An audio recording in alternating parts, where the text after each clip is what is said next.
অসুস্থ না হওয়া পর্যন্ত বোঝা যায় না। একজন মানুষ যখন অসুস্থ হয়, বিছানায় পড়ে, তখন এর চাইতে বড় অসহায় বোধ আর কিছু হয় না। সম্মানিত হাজিরিন, অসুস্থ হলে পরে আমরা বিভিন্ন নিয়ত করে বসি, সুস্থ হলে পরে এই ভালো কাজ করব। কিন্তু বান্দা যখন, আল্লাহর বান্দি যখন সুস্থ হয়ে যায়, তখন সেই কথাগুলি ভুলে যায়। সম্মানিত হাজিরিন, আমরা এমন এক জাতি, আল্লাহ তাআলা আমাদেরকে সৃষ্টি করেছেন মানুষ হিসাবে, আমাদের জীবনের কোনো গ্যারান্টি নেই। দেখেন, আমার হাতে যে মোবাইলটা আছে, এটা যখন আমি মার্কেট থেকে কিনি গত বছর, তো তারা আমাকে বলেছে একাধারে 4 বছর নেটওয়ার্কের সমানভাবে কাজ করবে। 4 বছরের ভিতরে যদি এদিক সেদিক হয়, আপনি নিয়ে আসবেন, আমরা রিপ্লেস করে দেব। তার মানে এই মোবাইলের 4 বছরের একটা গ্যারান্টি আছে না? কিন্তু বলেন তো, এই মোবাইলের মালিক আমি কতদিন বাঁচব, কি গ্যারান্টি আছে? গত শুক্রবারে শায়েস্তাগঞ্জ উপজেলার এক যুবকের বিয়ে ছিল, এই যে গত শুক্রবারে। তো গত শুক্রবারে তার বিয়ে ছিল। বুধবারে সে তার বন্ধুকে সাথে করে নিয়ে গেছে নিজের বিবাহের বাজার করার জন্য। বন্ধুকে সাথে করে নিয়ে বাজার করে যখন বাড়ির উদ্দেশ্যে রওনা দিছে, রাস্তায় অ্যাক্সিডেন্ট করে সে এবং তার বন্ধু মারা গেছে। এই গত শুক্রবারের কথা বলছি। শুক্রবারে বিয়ে ছিল, বুধবারে ঘটনা, মারা গেছে। এখন তো আজকে তো ফেব্রুয়ারির 24 তারিখ। ফেব্রুয়ারির 20 তারিখে আমার 2টি মাহফিল ছিল মৌলভীবাজার রাজনগরে। তো দ্বিতীয় মাহফিলে যখন আমি বক্তাদের নাম বলতেছি, তো একজন বলে, হুজুর উনি তো মারা গেছেন। তা আমি বললাম, উনি মারা গেছে, উনার নাম পোস্টারে কিভাবে? তো তারা বলল, আমরা তো মাহফিলের দাওয়াত দিয়েছি 2 মাস আগে, পোস্টার করেছি 1 মাস আগে। আর যিনি মারা গেছেন, উনি দুনিয়া থেকে বিদায় নিয়েছেন, মারা গেছেন ফেব্রুয়ারির 9 তারিখে। তো উনি একজন আলেম ছিলেন, ওয়ায়েজ ছিলেন। উনি মৌলভীবাজারে একটা মসজিদ এবং হাফিজি মাদ্রাসার দায়িত্বে ছিলেন। মসজিদের ইমামতি করতেন, পাশাপাশি হাফিজি মাদ্রাসার শিক্ষকতা করতেন। তো ফেব্রুয়ারির 10 তারিখে আপনারা নেটে দেখছেন, মৌলভীবাজার টাউন কামিল মাদ্রাসা একটা পাগড়ি অনুষ্ঠান হয়েছিল। বড় সাহেব এসেছিলেন, ফুলতুলি বড় সাহেব কিবলা এসেছিলেন, উনি নিজে পাগড়ি প্রদান করেছেন। তো ওই জায়গায় উনিও রেজিস্ট্রেশন করেছিলেন পাগড়ি পাবেন। যিনি মারা গেছেন ওনার কথা বলছি। যেদিন পাগড়ি অনুষ্ঠান 10 তারিখ, 9 তারিখে উনি রোজা রাখছেন এবং ওনার স্ত্রীও রোজা রাখছেন। তো উনি ওনার স্ত্রীরে ফোন দিয়ে বলতেছে, দেখো যে তুমিও রোজা রাখছো, আমিও রোজা রাখছি, রোজা রেখে বাড়িতে কষ্ট করার দরকার নাই, ইফতারি আমি নিয়ে আসব। একজন স্বামী তার স্ত্রীর প্রতি একটু ভালোবাসা প্রকাশ করছে, যে আমার এত কষ্ট করার বাড়িতে দরকার নাই, আমি সাথে নিয়ে হোটেল থেকে বা যেভাবে পারি আমি ইফতারি তোমার জন্য নিয়ে আসবো, 2 জনে আজকে একসাথে ইফতারি করব। সম্মানিত হাজিরিন, তো উনি মাদ্রাসার ক্লাসে বসে ছাত্রদের তেলাওয়াত শুনতেছে, এমন সময় তার বুকে একটা ব্যথা উঠছে। ব্যথা ওঠার পরে পড়ে গেছে। মানুষ তারে ধরে নিয়ে হসপিটালে নিয়ে গেছে। হসপিটালে যাওয়ার পরে উনি দুনিয়া থেকে বিদায় নিছে। স্ত্রীর সাথে আর ইফতার করার সুযোগ হয় নাই। এই হলো মানুষের জীবন। 2 সপ্তাহ আগে বিশ্বনাথে স্ত্রী মারা গেছে, স্বামী জানাজার নামাজে উপস্থিত। জানাজার নামাজ শেষ হওয়ার আগে স্বামীও মারা গেছে। এই রাতেই স্বামীকে দাফন করা হলো, পাশাপাশি 2 জনের খবর। আচ্ছা, মানুষের জীবনের কি গ্যারান্টি আছে? কিন্তু আমরা তো অনেক কিছু বলি, যে বিশেষ করে আল্লাহর গুলামির ক্ষেত্রে, আল্লাহর ইবাদতের ক্ষেত্রে আমরা বলি টাইম এখনো আছে, ঠিক না? যেমন কাউকে যদি দাড়ি রাখার কথা বলে, এখনো টাইম আইছে না, তার মানে সে জানে আরো বাঁচবে। বুঝা যায় কি? এর কথায় বুঝা যায় যে টাইম এখনো আইছে না। যদি এরকম বলা হয়, নামাজের কথা বললে, কিছুদিন পরে আমি একেবারে আমার কাজ অবসর হয়ে যাব, আর মসজিদ ছাড়বো না, বুঝা যায় কিছুদিন সে বাঁচবে, গ্যারান্টি তার কাছে আছে। ভাই, কত সুস্থ মানুষ বাড়ি থেকে বাজারে গেছে, বাজারে গিয়ে মারা গেছে, ঘটনা আছে না নাই? অনেক ঘটনা আছে। ছেলে বিদেশ থেকে ঢাকায় আসছে, পরিবারের মানুষ ঢাকা এয়ারপোর্টে গেছে রিসিভ করার জন্য, দেখা গেছে যে ছেলের সাথে সাক্ষাৎ হওয়ার আগে পরিবারের মানুষ অ্যাক্সিডেন্ট করে মারা গেছে। এরকম একটি দুটি নয়, শত শত ঘটনা প্রতিনিয়ত ঘটতেছে।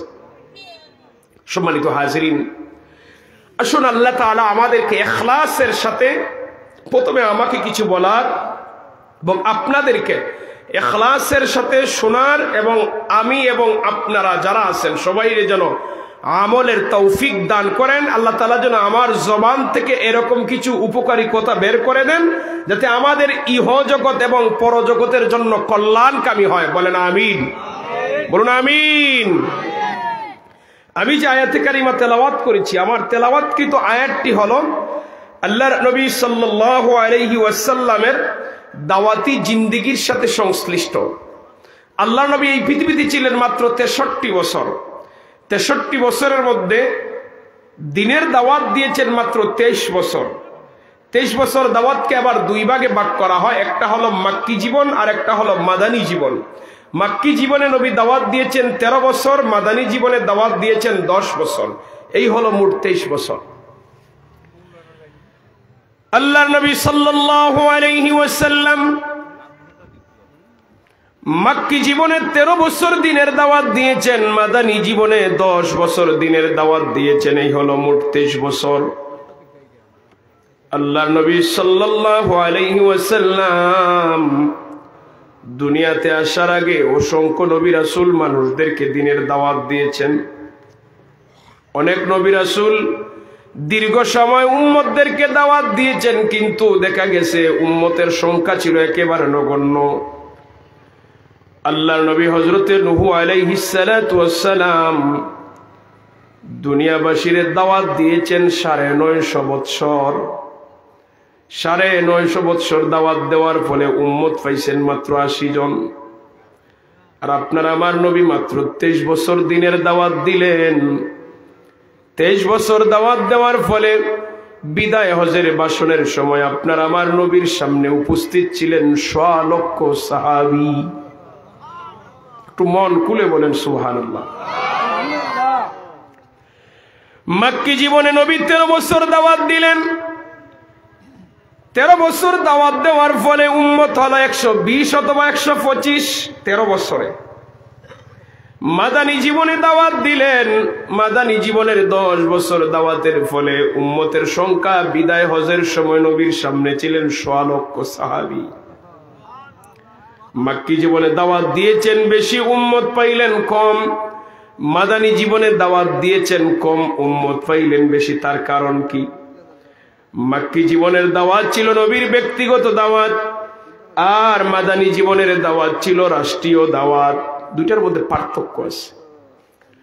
মক্কি জীবনের দাওয়াত 13 বছরের মধ্যে আপনার আমার নবী প্রথম 3 বছর দাওয়াত দিয়েছেন গোপনে।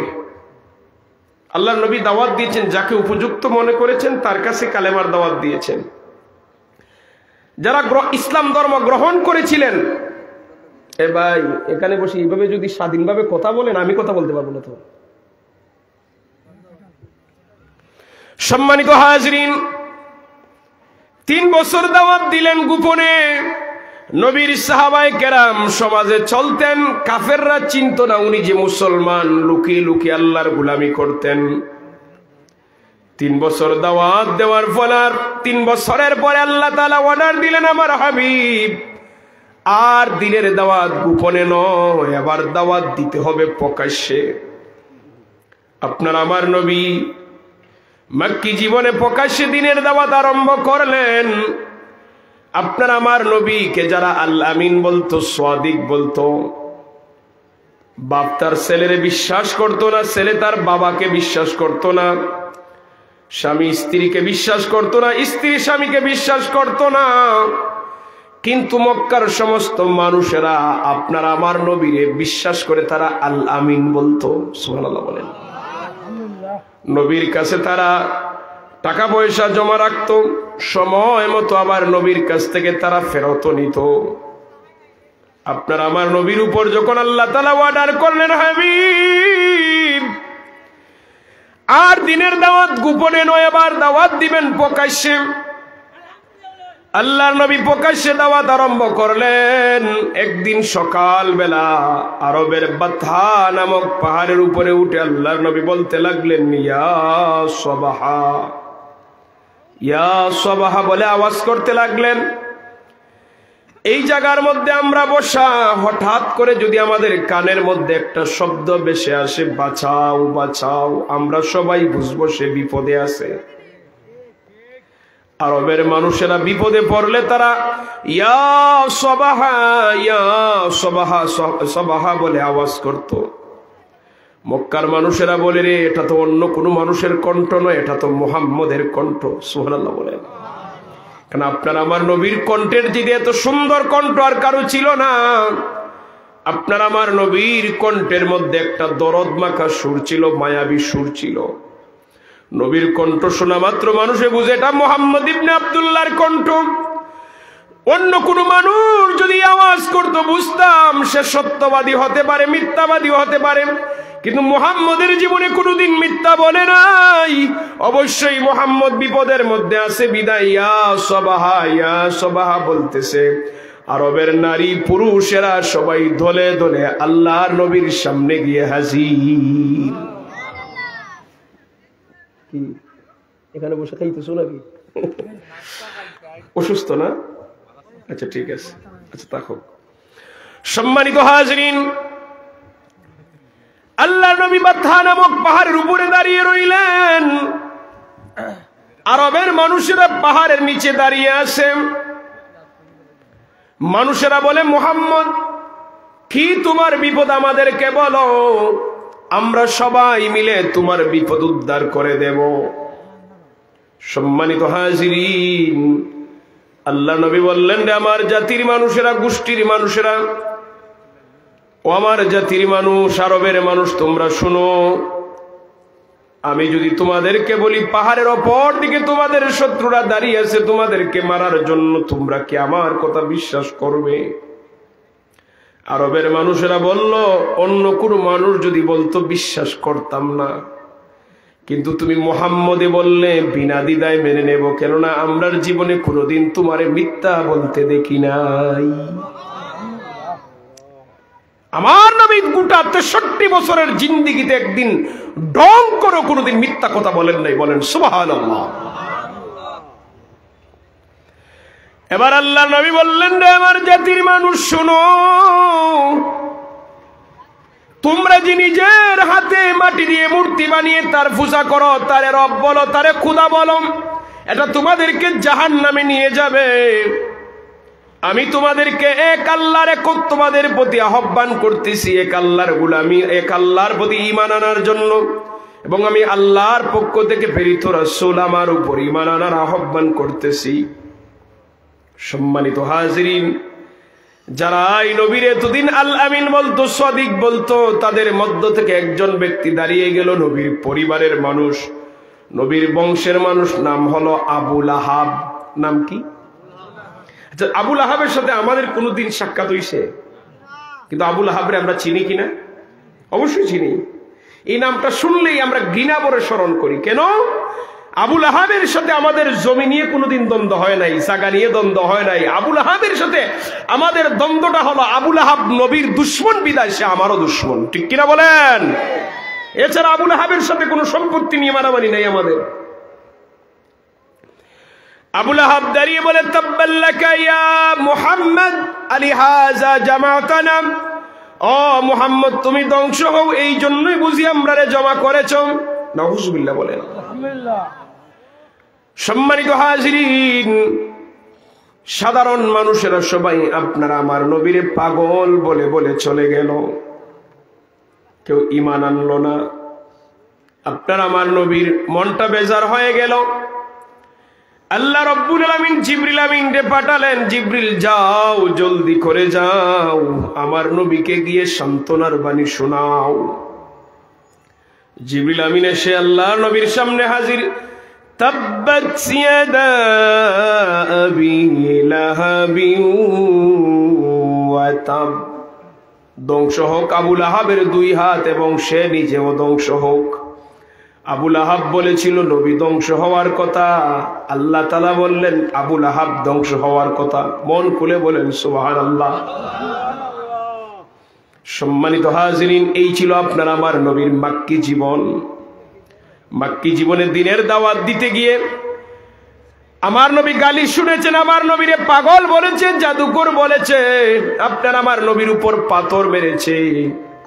সম্মানিত হাজিরিন, আপনার আমার নবী ইসলামের দাওয়াত দেওয়ার জন্য তায়েফের ময়দানে গেলেন। তায়েফবাসী নবীর বদন মুবারকে পাথর মেরেছে, আপনার আমার নবীর শরীর মুবারক রক্তাক্ত হয়েছে।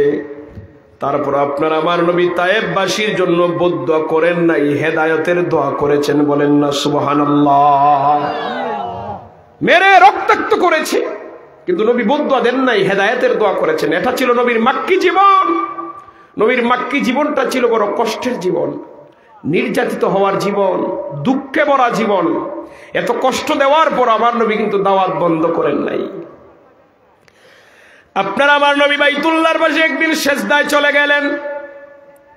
মক্কার কাফেররা আপনার আমার নবীর গর্দান মুবারকের মধ্যে উটের নাড়ি বুড়ি দিয়ে গেল। এত বেশি উটের নাড়ি বুড়ি আপনার আমার নবীজির গর্দান মুবারকের মধ্যে দিল, নবী মাথা তুলতে পারতেছেন না, এত ভার ছিল। কে জানি দৌড়ে নবীর মেয়ে ফাতেমারে সংবাদ দিল, রাহমাতাল লিল আলামিনের মেয়ে ফাতেমা রাদিয়াল্লাহু তাআলা আনহা এসে বাবার গর্দান থেকে উটের নাড়ি বুড়ি সরাইলেন, বাবার গলার মধ্যে জড়িয়ে ধরে বললেন, বাবা ইসলামের জন্য বুঝি এত কষ্ট করা লাগে? সুবহানাল্লাহ।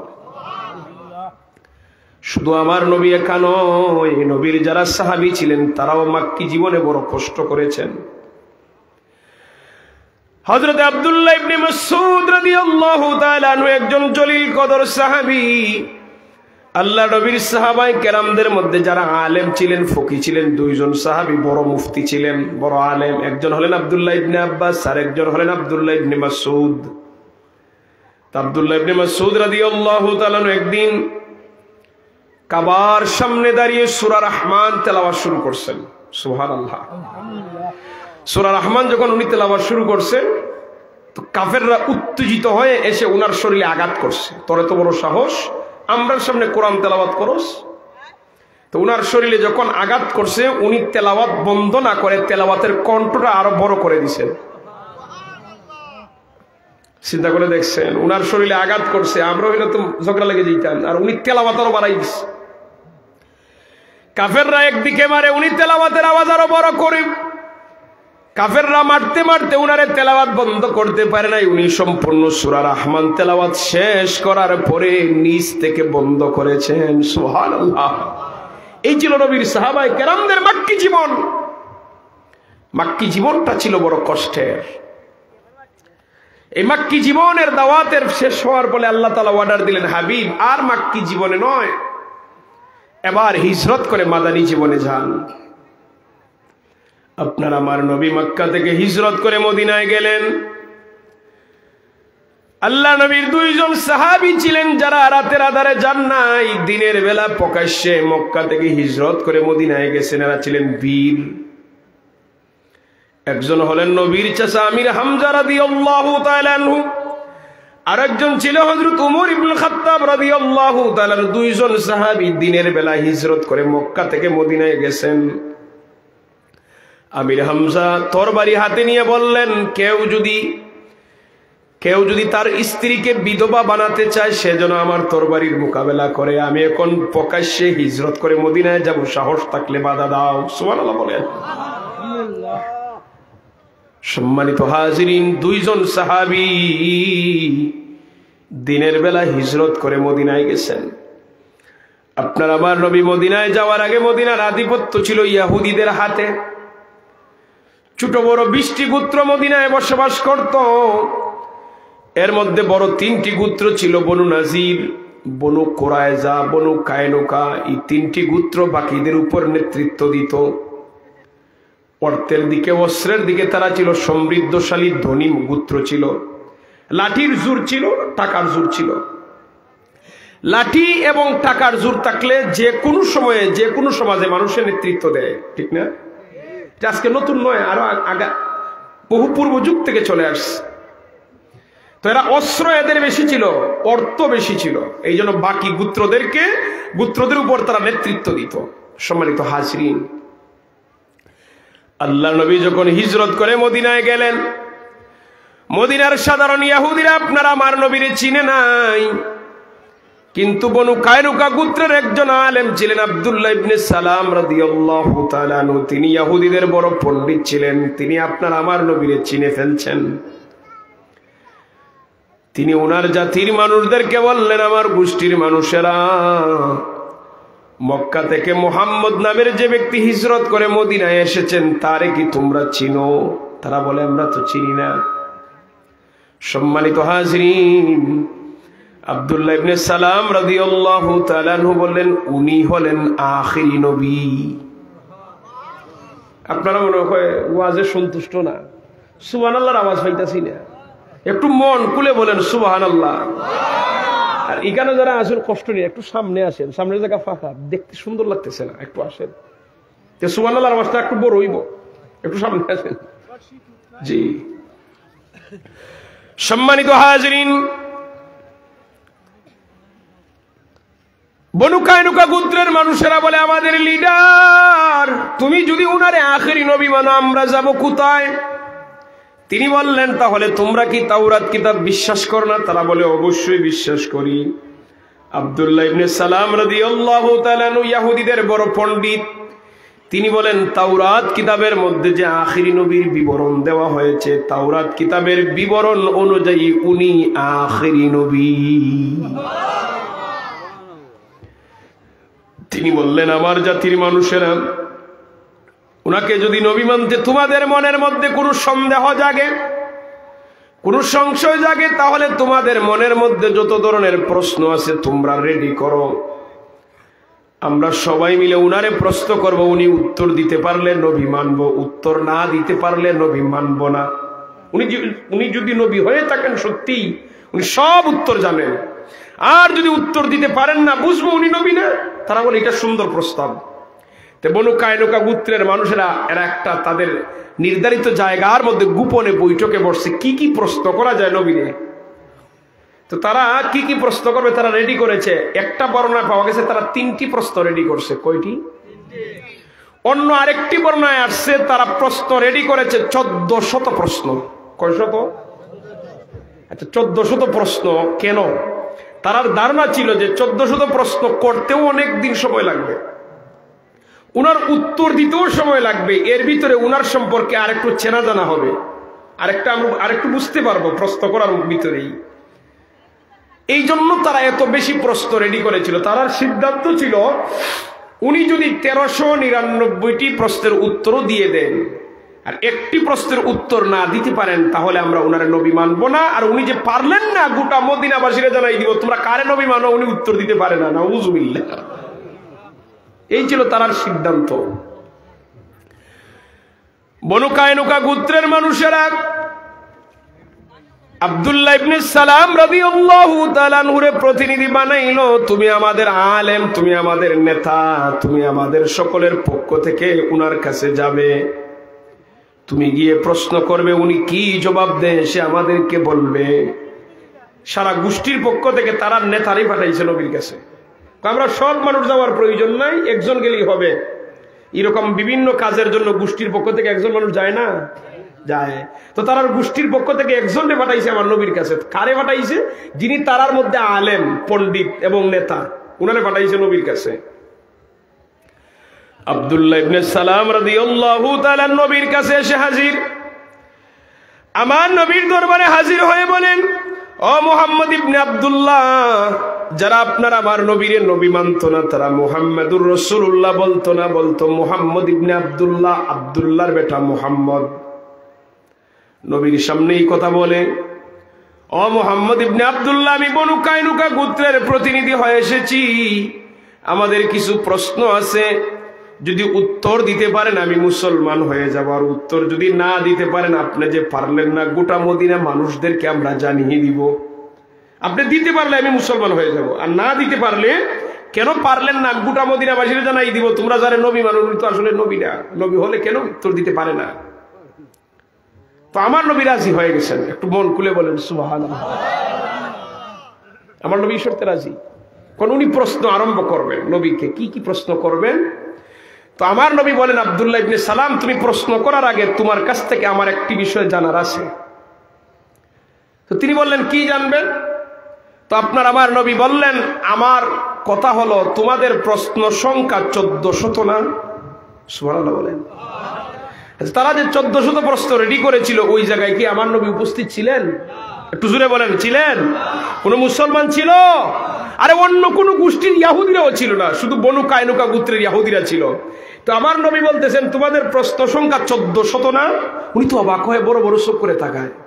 আরে আমরা 1400 প্রশ্ন রেডি করছি, উনি জানে কোনটা? উনি তো ইহুদিদের আলেম, উনি বুঝে গেছে। আমরা গোপনে 1400 প্রশ্ন রেডি করেছি, আপনি যেহেতু জেনে গেছেন, আমি সাক্ষ্য দিলাম আপনার কাছে আল্লাহর ওহী আসে। সুবহানাল্লাহ। আপনার কাছে আল্লাহর ওহী আসে, আপনি আখিরি নবী, আপনি আল্লাহর নবী। আমার আর প্রশ্ন করা লাগবে না, আমারে কোনই কালেমা পড়ে মুসলমান বানিয়ে দেন। ইহুদিদের বড় আলেম এসেছিলেন, নবীরে প্রশ্ন করে আটকাবেন, এসে নিজেই ইসলামের বাউন্ডারিতে প্রবেশ করেছেন। আর ইহুদিরা, তার গোষ্ঠীর মানুষেরা ভাবছে উনি তো 1400 প্রশ্ন করবে, অনেকদিন সময় লাগবে। তারা তো ফাটাই দিছে, মনে করছে অনেকদিন সময় লাগবে, যাক না সময়। মুসলমান হওয়ার পরে বললেন, ইয়া রাসূলুল্লাহ। সুবহানাল্লাহ বলেন। মুসলমান হওয়ার আগে বলেছিলেন মুহাম্মদ ইবনে আব্দুল্লাহ, আর মুসলমান হওয়ার পরে বললেন ইয়া রাসূলুল্লাহ। সবাই একবার বলেন না, ইয়া রাসূলুল্লাহ। কত মায়ার ডাক, আল্লাহর নবী। আর আগে বলছেন মানে আব্দুল্লাহর বেটা মুহাম্মদ, আর মুসলমান হওয়ার পরে বলতেছেন ও আল্লাহর রাসূল। আমি যে মুসলমান হয়েছি, যদি আমার গোষ্ঠীর মানুষ জানে, এরা আমার ব্যাপারে আর কোনোদিন ভালো মন্তব্য করবে না, যা মন্তব্য করবে সব খারাপ মন্তব্য করবে। কারণ তারার দুশ্মন আমি হয়ে গেছি।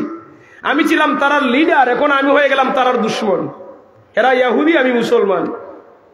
তা আমার নবী বলেন, তুমি চিন্তা করিও না, তুমি আমার পাশে লুকিয়ে যাও, আমি ব্যবস্থা করতেছি। আব্দুল্লাহ ইবনে সালাম রাদিয়াল্লাহু তাআলা নবীর পাশে লুকিয়ে রইলেন। আমার নবী একজন প্রতিনিধি পাঠাইছেন, তুমি যাও তো, বনু কায়নুকা গোত্রের যত মানুষ আছে সবাই আমার সামনে হাজির করাও। নবীর আদেশ তো। একজন গেছে, গিয়ে যখন গোষ্ঠীর মানুষে বলছে সবাই নবীর সামনে হাজির। তো নবীর সামনে হাজির হওয়ার পরে দেখেন আমার নবী তাদেরকে প্রশ্ন করছেন, তোমরা যিনি লিডার, তোমাদের যিনি নেতা আব্দুল্লাহ ইবনে সালাম, সে কেমন মানুষ? তোমরা জবান থেকে আমি শুনতে চাই। সুবহানাল্লাহ বলেন। আমার নবীর চেয়ে বড় জ্ঞানী মানুষ পৃথিবীতে নাই, আমার নবীর চেয়ে বড় আকলদার মানুষ পৃথিবীতে নাই, কেউ হবেও না। তো আমার নবী তাদেরকে প্রশ্ন করতেছেন, সবাই নবীর সামনে হাজির। আব্দুল্লাহ ইবনে সালাম লুকিয়ে লুকিয়ে উনার গোষ্ঠীর মানুষদেরকে দেখতেছেন, কিন্তু তারা নেতারে আর দেখতেছে না, শুধু আমার নবীরে দেখতেছে। তোমার নবী প্রশ্ন করলেন, তোমরা নেতা কেমন মানুষ, ভালো না খারাপ, তোমরা জবান থেকে শুনতে চাই। তো তারা নেতার ব্যাপারে 3টি বাক্য দিয়ে প্রশংসা করেছিল। 3টি হাদিস বাক্যের কথা সহিহ বুখারীর মধ্যে আসছে। সুবহানাল্লাহ বলেন। 1 নম্বরে তারা বলল, সাইয়্যিদুনা ওয়া ইবনু সাইয়্যিদিনা, উনি হলো আমাদের নেতা এবং নেতার পুত্র, অর্থাৎ উনিও নেতা, উনার বাপও নেতা। 2 নম্বরে বলল, খায়রুনা ওয়া ইবনু খায়রিনা, উনি আমরার জাতির মধ্যে সবচেয়ে ভালো মানুষ এবং ভালো মানুষের পুত্র, উনিও ভালো, উনার বাপও ভালো। আপনাদের মনোযোগ আমার দিকে আছে তো ইনশাআল্লাহ। 3 নম্বরে তারা বলল, ওয়া আলামুনা ওয়া ইবনু আলামিনা, উনি হলো আমরার জাতির মধ্যে সবচেয়ে বড় আলেম এবং আলেমের পুত্র, অর্থাৎ উনিও আলেম, উনার বাপও আলেম। দুরূদ শরীফ পড়ি, সাল্লাল্লাহু আলা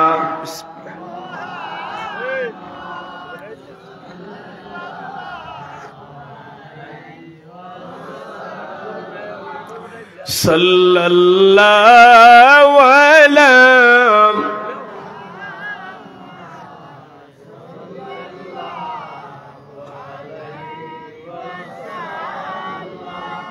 মানুষ আপনারা যারা আছেন যথেষ্ট, কিন্তু একটু জবান খুলে আল্লাহর নবীর উপর ইশক এবং ভালোবাসা নিয়ে, মোহব্বত নিয়ে দুরূদ শরীফ পড়ে একান মাঠটারে দুরুদের আওয়াজে মুখরিত করে দেন। সাল্লাল্লাহু আলা মুহাম্মদ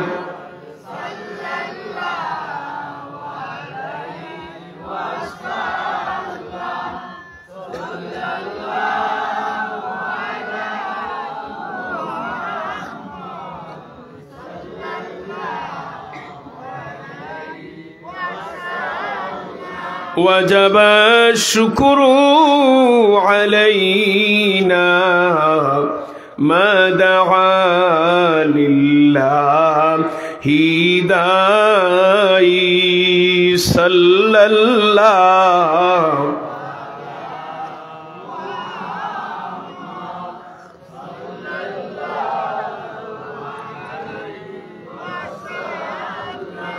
صلى الله على محمد صلى الله عليه। তারা তিনটি বাক্য দিয়ে প্রশংসা করেছে, আমি আবার রিপিট করতেছি বোঝার জন্য। এক নম্বরে বলল সাইয়্যিদুনা ওয়া ইবনু সাইয়্যিদিনা, উনিও নেতা উনার বাপও নেতা। দুই নম্বরে বলছে খায়রুনা ওয়া ইবনু খায়রিনা, উনি ভালো মানুষ উনার বাপও ভালো মানুষ। ওয়ালামুনা ইবনু ওয়ালামিনা, উনি আলেম উনার বাপও আলেম। আচ্ছা বলেন, একজন মানুষের প্রশংসার আর কি ভালো থাকে? বাকি থাকে আর একদিকে উনি নেতা, আবার ভালো মানুষ, আবার আলেমও। আমরা সমাজে যদি দেখি নেতা আছে কিন্তু উনি আলেম না, আলেম আছে উনি নেতা না। আবার অনেক ভালো মানুষ আছে, দেখা যায় উনি আলেমও না নেতাও না। আপনার আমার সমাজের তিনজন মানুষ তিন গুণে গুণান্বিত, আর নবীর সাহাবী আব্দুল্লাহ ইবনে সালাম রাদিয়াল্লাহু তাআলা আনহু এক ব্যক্তি তিন গুণে গুণান্বিত। বলেন না সুবহানাল্লাহ।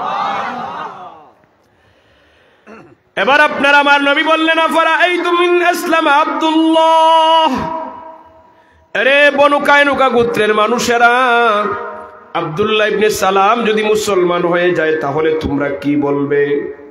তারা বলে না না, আমরা নেতা মুসলমান হয়ে যাবে এটা আমরা মোটেও পছন্দ করি না। অথচ নেতা তো আগেই মুসলমান হয়ে গেছে, ঠিক না? নেতা কিন্তু আগেই মুসলমান, আর তারা বলতেছে আমরা নেতা মুসলমান হবে, এটা আমরা পছন্দ করি না। আমরা নেতাই থাকবে, মুসলমান হবে না।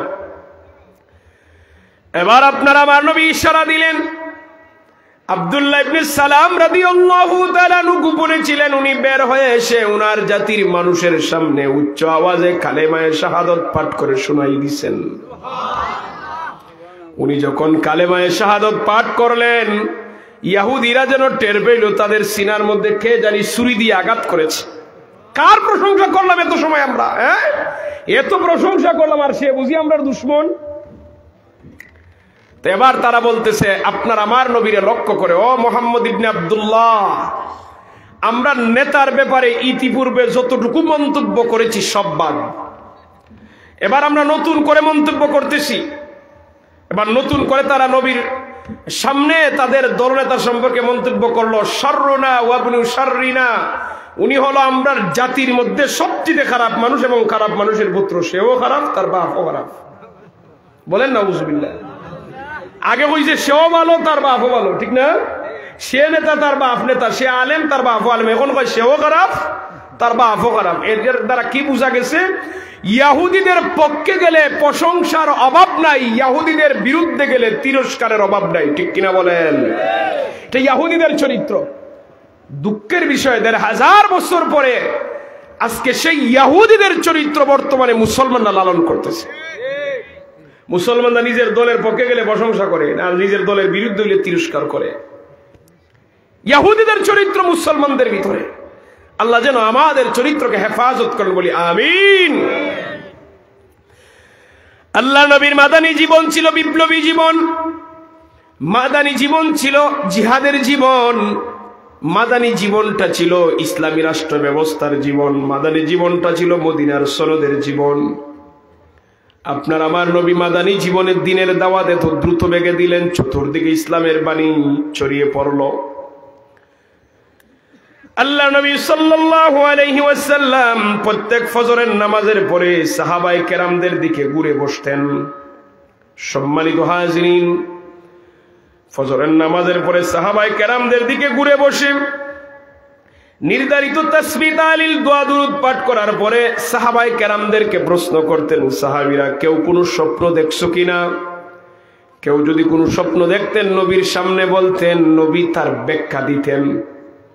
কারো প্রশ্ন থাকলে প্রশ্নের উত্তর দিতেন ফজরের নামাজের পরে। একদিন আল্লাহ নবী বলেন, আজকে কেউ কোনো স্বপ্ন দেখছো? দেখা গেল মসজিদে নববী একেবারে নীরব। আমার নবী বুঝে গেলেন আজকে কেউ কোনো স্বপ্ন দেখে নাই। স্বপ্ন দেখলে উনি দাঁড়াইতেন, নবীর অনুমতি নিয়ে বলতেন।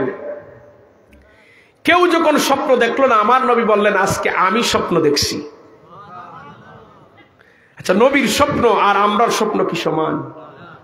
আমরা বহু স্বপ্ন দেখি, দেখা যায় স্বপ্নের মধ্যে গাড়ি দৌড়াইতেছি, প্লেনে উঠতেছি, বহু দেশে ঘুরাইতেছি, ঘুম ভাঙার পরে দেখি বিছানা ঘোরাঘুরি করি, ঠিক না? আর ছোটবেলা বহু স্বপ্ন আমরা দেখছি, বিশেষ করে যারা ছাত্ররা আছে, দেখে রাস্তার কিনারে পেশাব করে, পরে দেখা যায় বিছানা গরম করে দিচ্ছে। এটা শয়তানে দেখায়, ধোঁকা দেয়। কেন জানেন? যেন মুসলমানদেরকে অপবিত্র বানাইতে পারে। বিশেষ করে যারা হাফিজি ছাত্র, এদেরকে বেশি ধোঁকা দেয় শয়তানে। কেন? শয়তানে সহ্য করতে পারে এই বাচ্চা যে কোরআন তেলাওয়াত করে। শয়তানের ইচ্ছা হলো এর যেন আমি অপবিত্র বানাইতে পারি, এই জন্য স্বপ্নের মধ্যে দেখায়, এই পেশাব কর, রাস্তার কিনারে আসো, পরে দেখা যায় বিছনা শেষ। এটা শয়তানে ধোঁকা দেয়। কিন্তু নবীগণ যে স্বপ্ন দেখতেন, এটা শুধু স্বপ্ন নয়, এটা আল্লাহ তাআলার পক্ষ থেকে ওহী। মন খুলে বলেন সুবহানাল্লাহ। আল্লাহ নবীর সাহাবায়ে কেরাম বলেন, ইয়া রাসূলুল্লাহ, ওগো মায়ার নবী, কি এমন স্বপ্ন দেখলেন যদি আমাদেরকে বলতেন? এবার নবী বললেন, সাহাবীরা, আমি স্বপ্ন দেখেছি পবিত্র কাবাঘর বাইতুল্লাহ তাওয়াফ করতেছি। সম্মানিত হাজরিন, পবিত্র কাবাঘর তাওয়াফ করতেছি। আর আমি যখন কাবাঘর তাওয়াফ করতেছিলাম, আমার পিছনে পিছনে তোমাদের অনেক সাহাবীদেরকেও আমি দেখেছি। পবিত্র কাবাঘর নবী দেখলেন, স্বপ্নে তাওয়াফ করতেছেন। এবং শুধু নবী একা নয়, নবীর পিছনে অনেক সাহাবায়ে কেরামও নবীর পিছনে পিছনে তাওয়াফ করেছেন। সম্মানিত হাজরিন, এই স্বপ্ন বলার পরে যারা মুহাজির সাহাবী ছিলেন, মুহাজির সাহাবায়ে কেরামদের হৃদয়ের মধ্যে আবেগ বেড়ে গেল। তারা দাঁড়িয়ে বলেন, ইয়া রাসূলুল্লাহ, ইয়া হাবিবাল্লাহ, ওগো মায়ার নবী, নিজের হাতে বাড়ি বানাইলাম, নিজের হাতে নিজের ঘর সাজাইলাম, কিন্তু মক্কার কাফেরদের অত্যাচারের কারণে নিজের বাড়িতে থাকতে পারলাম না, নিজের ঘরে থাকা সম্ভব হলো না। হিজরত করে মদিনায় চলে আসলাম। কতদিন হয়ে গেল সেই কাবা আর দেখার সুযোগ পাই না। আগে যখন বাড়িতে থাকতাম, মন যখন চাইতো কাবায় চলে যাইতাম। আগে যখন বাড়িতে থাকতাম, মন যখন ছটফট করতো, কাবার দিকে তাকাইতাম, কলিজা শীতল হয়ে যাইতো। সুবহানাল্লাহ বলতে পারেন না? কাবার দিকে তাকাইলে কলিজা শীতল হয়। মোবাইলে কাবার সিনারি দেখা আর বাস্তবে চর্ম চোখে দেখা কখনো সমান নয়। যিনি জীবনে প্রথমবার কাবা সরাসরি দেখেছেন, তার মনের অবস্থা সে ছাড়া আর কেউ বুঝবে না। তো সাহাবায়ে কেরাম বলেন, ইয়া রাসূলুল্লাহ, আগে যখনই মন চাইতো কাবায় চলে যাইতাম। অনেক বছর হয়ে গেছে গো নবী, দীর্ঘদিন কাবা দেখি না, যদি আমাদেরকে সাথে নিয়ে একটু যাইতেন, কাবাটা যদি তাওয়াফ করতে পারতাম, তাহলে আমাদের কলিজাটা শীতল হয়ে যাইত। সম্মানিত হাজরিন, আপনার আমার নবী 1400 সাহাবী মতান্তরে 1500 সাহাবীকে সাথে করে নিয়ে উমরা করার নিয়তে মক্কা থেকে, মদিনা থেকে মক্কার উদ্দেশ্যে রওনা দিলেন। 1400 সাহাবী মতান্তরে 1500 সাহাবী উমরা করার জন্য নবী মদিনা থেকে মক্কার উদ্দেশ্যে রওনা দিয়েছেন। সম্মানিত হাজিরিন, জুলহুলাইফা নামক স্থানে যাওয়ার পরে গুপ্তচর এসে সংবাদ দিছে, ইয়া রাসূলুল্লাহ, আপনি যাচ্ছেন উমরা করার জন্য, আর মক্কার কাফেররা প্রস্তুত হয়ে আছে আপনার বিরুদ্ধে যুদ্ধ করার জন্য। আপনি তো ভালো কাজের জন্য যাইতেছেন, আরে তারা যুদ্ধ করার জন্য প্রস্তুত। সম্মানিত হাজিরিন, আপনার আমার নবী রাস্তা পরিবর্তন করে হুদাইবিয়ার দিকে রওনা দিয়েছেন। হুদাইবিয়া একটা জায়গার নাম। হুদাইবিয়ায় গিয়ে আপনার আমার নবী বিশ্রাম নিলেন, শিবির স্থাপন করলেন। আর গ্রীষ্মকালে ছিল সফর। পানির যিনি দায়িত্বে ছিলেন, উনি দৌড়ে এসে বলেন, ইয়া রাসূলুল্লাহ, কুয়ার মধ্যে যে পরিমাণ পানি আছে, ওই পানি দিয়ে আমাদের সবার ওযু সম্ভব না, খাওয়া দাওয়া সম্ভব না, কি করতে পারি? আপনার আমার নবী বললেন, রে সাহাবী, আমার ব্যবহারের একটা তীর না তুমি কুয়ায় ফেলে দাও। ওই সাহাবী আপনার আমার নবীর ব্যবহারের একটা তীর নিয়ে কুয়ার মধ্যে ফেলে দিলেন। কুয়ায় ফেলে দেওয়ার সাথে সাথে পানি উপরের দিকে উঠতে লাগলো। নবীর ব্যবহারের জিনিসে বরকত আছে না নাই? একটু আওয়াজ করে বলেন, আছে না নাই? ওই সাহাবী কুয়ার মধ্যে ফেলতে দেরি হলো, পানি উঠতে দেরি হলো না। সুবহানাল্লাহ বলবেন না? দৌড়ে এসে বলেন, ইয়া রাসূলুল্লাহ, এখন হবে যে পরিমাণ পানি আছে।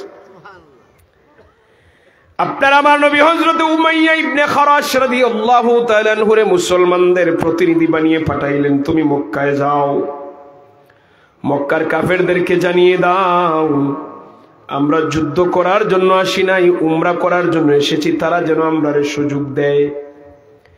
হযরত উমাইয়া ইবনে খারাশ রাদিয়াল্লাহু তাআলা মক্কার কাফেরদেরকে গিয়ে বলার পরে এরা বলে, না, উমরা করার কোনো সুযোগ নাই। যুবকরা আসছে উনারে মারার জন্য, মুরব্বীরা থামাইছে, তারে মারিও না, তারে মারলে তো যুদ্ধ অনিবার্য, সে প্রতিনিধি, সে রাষ্ট্রীয় দূত, তারে মারিও না। উনি কোন রকম উনার জানটা নিয়ে নবীর সামনে হাজির। আল্লাহ রাসূল জানতে চাইলেন, উমাইয়া ইবনে খারাশ পরিস্থিতি কেমন? তিনি বলেন, ইয়া রাসূলুল্লাহ, মোটেও ভালো না, এরা আমাকে মারার জন্য এগিয়ে পর্যন্ত আসছে, মুরব্বীরা থামাইছে বিদায় আমি আমার জানটা নিয়ে আসতে পারছি। এবার আপনার আমার নবী বলেন, রে উমর, এবার তুমি যাও, তুমি না গেলে হবে না, তুমি গিয়ে মক্কার কাফিরদেরকে জানিয়ে দাও আমরা যুদ্ধ করার জন্য আসি নাই, উমরা করার জন্য এসেছি, তারা যেন আমরা সুযোগ দেয়। হযরত উমর বলেন, ইয়া রাসূলুল্লাহ, ওগো মায়ার নবী, মক্কার কাফেরদের কাছে আপনার পরে সবচেয়ে বড় শত্রু হলাম আমি যদি এখন মক্কায় যাই, মক্কার কাফেররা আমার শরীরে মাথা রাখবে না, আমারে হত্যা করে ফেলবে, আমার কোনো আত্মীয় স্বজনও নাই, কে আমারে রক্ষা করবে? পরামর্শ হিসেবে বলি, আমার পরিবর্তে যদি উসমান রে পাঠিয়ে দিতেন বড় ভালো হয়, কেননা উসমান রে মক্কার কাফেররা মারতে পারবে না, তার অনেক আত্মীয় স্বজন মক্কা ভূমিতে বসবাস করে, কাফেররা যখনই মারতে চাইবে অন্তত পক্ষে আত্মীয়তার খাতিরে আত্মীয় স্বজনেরা তারে উদ্ধার করবে। নবী দু জাহানের সরদার হয়েও সাহাবায়ে কেরামদের সুন্দর পরামর্শগুলি গ্রহণ করতেন। সুবহানাল্লাহ বলেন। আল্লাহ নবী বলেন, রে উমর, তোমার পরামর্শ মেনে নিলাম। হযরত উমর রাদিয়াল্লাহু তাআলা আনহুর পরামর্শ মেনে নিয়ে আল্লাহর নবী হযরত উসমান গনি জিন্নুরাইন রাদিয়াল্লাহু তাআলা আনহুরে মুসলমানদের প্রতিনিধি বানিয়ে পাঠাইলেন, উসমান যাও, মক্কার কাফেরদেরকে জানিয়ে দাও আমরা যুদ্ধ করার জন্য আসি নাই, উমরা করার জন্য এসেছি, তারা যেন আমরারে সুযোগ দেয়। হযরত উসমান গনি জিন্নুরাইন রাদিয়াল্লাহু তাআলা মক্কার কাফেরদেরকে গিয়ে বলার পরে মক্কার কাফেররা বলে, না না, এই বছর উমরা করার কোনো সুযোগ দেওয়া হবে না, এই বছর তোমরা মদিনায় ফেরত চলে যাবে, আগামী বছর উমরা করতে এসে মক্কায় মাত্র 3 দিন থাকতে পারবে, সাথে যুদ্ধের কোনো তরবারি আনতে পারবে না, শুধুমাত্র আত্মরক্ষার তরবারি আনতে পারবে। শর্ত দিছে কয়টা? এই বছর উমরা করার সুযোগ নাই, আগামী বছর উমরা করতে এসে মক্কায় মাত্র 3 দিন থাকতে পারবে, যুদ্ধের কোনো তরবারি আনতে পারবে না, সাথে শুধু আত্মরক্ষার তরবারি আনতে পারবে। আর তারা বলে, উসমান, তোমার চোখের সামনে কাবা আছে, তুমি যেহেতু একা একা এসেছো, তোমারে আমরা সুযোগ দিয়ে দিলাম, তুমি চাইলে কাবা ঘর তাওয়াফ করে যাও, তুমি যেহেতু একা একা আসছো। হযরত উসমান গনি জিন্নুরাইন রাদিয়াল্লাহু তাআলা আনহু এত সময় ঠান্ডা মেজাজে কথা বললো, এবার গরম হয়ে গেছেন। এ মক্কার কাফেররা, তোমরা কি মনে করেছো আমি একা একা আসি নাই? ১৫০০ সাহাবী আমরা নবীর নেতৃত্বে এসেছি, আমাদের সকলের মনের মধ্যে বড় আশা, নবী আগে আগে কাবা ঘর তাওয়াফ করবেন, আমরা নবীর পিছনে পিছনে তাওয়াফ করব। যেই সফরে নবী পবিত্র কাবা ঘর তাওয়াফের সুযোগ পাবেন না, আমি উসমান, আমি আমার নবীরে রেখে একা একা তাওয়াফ করব না। এই কথা বলায় কাফেরদের শান্তি গরম হয়ে গেছে। হেরা উসমান রাদিয়াল্লাহু তাআলা বন্দী করে ফেলছে। তোমার এত বড় সাহস, আমরা হুমকি দিয়ে কথা বলো, বন্দী করে ফেলছে। এদিকে মিথ্যাবাদীরা সংবাদ ছড়াই দিছে, মক্কার কাফেররা উসমান গনিরে হত্যা করে ফেলছে। আপনার আমার নবীর কানে যখন এই সংবাদ আসলো, আমার নবী শপথ করে বসলেন, উসমানের বদলা না নিয়ে মদিনায় যাব না। সুবহানাল্লাহ বলবেন না? ১৫০০ সাহাবী দাঁড়িয়ে বলেন, ইয়া রাসূলুল্লাহ, আমরাও আপনার হাতে বায়াত নিলাম, আমাদের ভাই উসমানের বদলা না নিয়ে মদিনায় যাব না। এই ছিল নবীর জামানার মুসলমানের চরিত্র। এক মুসলমানের জন্য ১৫০০ মুসলমান জীবন দিতে রাজি, আর বর্তমান পৃথিবীতে গাজার ৪৬,০০০ মুসলমানদেরকে ইসরায়েলের ইহুদি কুলাঙ্গাররা মারে, মুসলিম শাসকরা শুধু নিন্দা জানিয়ে বসে আছে। যেখানে আমেরিকা প্রকাশ্যে ইসরায়েলরে অস্ত্র দেয়, মুসলমানরা শুধু নিন্দা জানায়। মুসলমানদের দায়িত্ব ছিল, আমেরিকা যেহেতু ইহুদিরে অস্ত্র দেয়, মুসলমানরা প্রকাশ্যে গাজারে অস্ত্র দেওয়া। ঠিক কিনা বলেন? আমেরিকার প্রেসিডেন্ট ডোনাল্ড ট্রাম্প বলেছে গাজা দখলের ঘোষণা দিয়েছে, মুসলমানরা শুধু নিন্দা জানাইতেছে, প্রতিবাদ মুখ দিয়ে জানাইতেছে। মুসলমানদের পক্ষ থেকে এমন বাণী আসার কথা ছিল যে আমেরিকা যদি গাজা দখল করতে যায়, আমরা আমেরিকা দখল করতে যাব, এরকম হুমকি দেওয়ার কথা ছিল। কিন্তু মুসলমানরা বিড়ালের মতো কাফের মুশরিকের গোলামি করতেছে। আর ১৫০০ সাহাবী বলেন, আমরা আমাদের ভাই উসমানের বদলা না নিয়ে মদিনায় যাব না। এই শপথ যে নিলেন, ইসলামের ইতিহাসে এটাকে বাইয়াতে রিদওয়ান বলা হয়। আল্লাহ তাআলার কাছে এই দৃশ্য এতই পছন্দ লাগছে, আমার আল্লাহ তাআলা খুশি হয়ে আয়াত নাজিল করে দিয়েছেন। যে আয়াতটা আমি ভূমিকায় তেলাওয়াত করেছি, আমি আমার আয়াতের প্রেক্ষাপটে এত সময় আলোচনা করলাম, আল্লাহ তাআলা আয়াত নাজিল করে দিলেন। لقد رضي الله عن المؤمنين إذ يبايعونك تحت الشجرة। আল্লাহ তাআলা ওইসব ইমানদার মুমিন বান্দাদের উপর সন্তুষ্ট হয়ে গেলেন যখন তারা আপনার কাছে বায়াত নিয়েছিল তাহতা শাজারা, গাছের নিকটে বসে। সম্মানিত হাজিরিন, এরপর আল্লাহ তাআলা বলেন, ফালিমা মা ফি কুলুবিহিম, আল্লাহ জানেন তাদের অন্তরের মধ্যে কি বিরাজ করতেছে। নবীর সাহাবায়ে কেরামদের অন্তরের মধ্যে কি বিরাজ করতেছে, তারা যে আল্লাহরে ভালোবাসে, নবীর আনুগত্য করে, তাদের অন্তরের খবর কে জানেন? এজন্য আল্লাহ তাআলা বলেন, ফালিমা মা ফি কুলুবিহিম, তাদের অন্তরের মধ্যে কি বিরাজ করে আল্লাহ জানেন। এই জন্য আল্লাহ তাআলা খুশি হয়ে নাজিল করলেন, ফাআনজালাস সাকিনাতা আলাইহিম, আল্লাহ তাদের উপর সাকিনা নাজিল করেছেন। সাকিনা মানে প্রশান্তি, প্রশান্তি আল্লাহ নাজিল করছে। শুধু সাকিনা নাজিল নয়, ওয়া আযাবাহুম ফাতহান করিবা, পুরস্কার স্বরূপ আসন্ন বিজয়ের সুসংবাদ। সম্মানিত হাজিরিন, এই মুসলমানদের ঐক্যবদ্ধতার কথা কাফেরদের কানে চলে গেছে যে এরা প্রতিশোধ না নিয়ে, বদলা না নিয়ে মদিনায় যাবে না। কাফেররা ভয় পেয়ে যুদ্ধের চিন্তাই বাদ দিয়ে দিছে। একটু মন খুলে বলেন সুবহানাল্লাহ। মক্কা কাফেররা একজন প্রতিনিধি পাঠাইছে নবীর কাছে, জলদি করে যাও, গিয়ে বলো আমরা যুদ্ধ চাই না, শান্তি চাই। একজন এসে নবীরে বলে, ও মুহাম্মদ ইবনে আব্দুল্লাহ, আমরা যুদ্ধ চাই না, শান্তি চাই। আমার নবী বলেন, তোমার আমি মানি না। সে চলে গেছে। আরেকজন পাঠাইছে, আমার নবী বলেন, তোমার কো মানি না। এবার তারা মক্কার কাফেরদের মধ্য থেকে একজন বয়স্ক লোক, ৬০ বছরের লোক, কথা দিলে কথা রাখে, যদিও কাফের, কিন্তু কাফের সমাজের মধ্যে তার ওজন আছে, কথার দাম আছে। সুহাইল ইবনে আমর, সে এসে আমার নবীর সামনে বলতেছে, ও মুহাম্মদ ইবনে আব্দুল্লাহ, যুদ্ধের জন্য আসি নাই, সন্ধির প্রস্তাব নিয়ে এসেছি। আর একটা ঘোষণা দেই, আপনার উসমানকে আমরা মারি নাই, উসমান আমাদের মধ্যে জীবিত আছে। সাহাবায়ে কেরামরা যেন প্রাণটা ফিরে পাইলেন, আমাদের ভাই এখনো জীবিত আছে। সম্মানিত হাজিরিন, আমার নবী বলেন, সুহাইল ইবনে আমর, তুমি যদি বলো তোমার সাথে চুক্তি করতে আমার কোনো আপত্তি নেই, আমি রাজি। আজ পৃথিবীতে যে চুক্তি হয়, এটা নতুন কিছু নয়। এই চুক্তি দুনিয়ার মানুষকে আমার নবী শিক্ষা দিয়ে গেছেন। আমার নবী ছিলেন একজন আদর্শ পররাষ্ট্রনীতিবিদ। পররাষ্ট্রনীতি আমার নবীর চেয়ে বেশি কেউ বুঝতো না। সম্মানিত হাজিরিন, আমরা তো যদি রাজনীতি শব্দটা উল্লেখ হয় মনে করে না জানি কি যে, মানে শুনতেই পারে না। অথচ এই পৃথিবীর সর্বশ্রেষ্ঠ একজন রাজনীতিবিদ ছিলেন আমার নবী। আমার নবী যদি সেরা রাজনীতিবিদ পৃথিবীতে কেউ নাই। আমার নবী ছিলেন সারা পৃথিবীর সর্বশ্রেষ্ঠ একজন প্রেসিডেন্ট। আমার নবী ছিলেন সর্বশ্রেষ্ঠ একজন দেশ পরিচালক। অর্থনীতিবিদ, রাজনীতিবিদ যেই দিকে বলবেন আমার নবীর চাইতে সেরা আর কেউ নাই। সুবহানাল্লাহ বলতে পারেন না? ব্রিটিশরা এই উপমহাদেশে 200 বছর শাসন করে হুজুরদেরকে রাজনীতি থেকে আলাদা করে দিছে। কারণ খ্রিস্টানদের সিস্টেম হলো যারা পাদ্রী এরা শুধু মনে করেন ইবাদতখানায় থাকবে, আর কোনো কাজ নাই তারা। এই ব্রিটিশরা দেখলো হুজুররা যদি সব জায়গায় থাকে তাহলে মুসলমানদেরকে পরাজিত করা সম্ভব নয়। এই জন্য মানুষদেরকে এই জিনিস বোঝানি লাগলো, হুজুর মানে এরা তো আল্লাহওয়ালা মানুষ, দামি মানুষ, এরা মসজিদে থাকবে আর মাদ্রাসা থাকবে আর খানকায় থাকবে। এই জন্য হুজুররা দেখবেন মসজিদ, মাদ্রাসা, খানকা ছাড়া আর কিচ্ছু বুঝে না, ঠিক না? রাজনীতির কই হুজুররা কেন রাজনীতি আইবে, মানে হুজুর কেন বিচারে আইবে, মানে সহ্য হয় না। এই আমাদেরকে ব্রিটিশরা এই চিন্তা চেতনা মানুষের মগজে ঢুকিয়ে দিয়ে গেছে। সম্মানিত হাজিরিন, না, আলেমরা সর্ব জায়গায় অবদান রাখবে, সুযোগ আছে।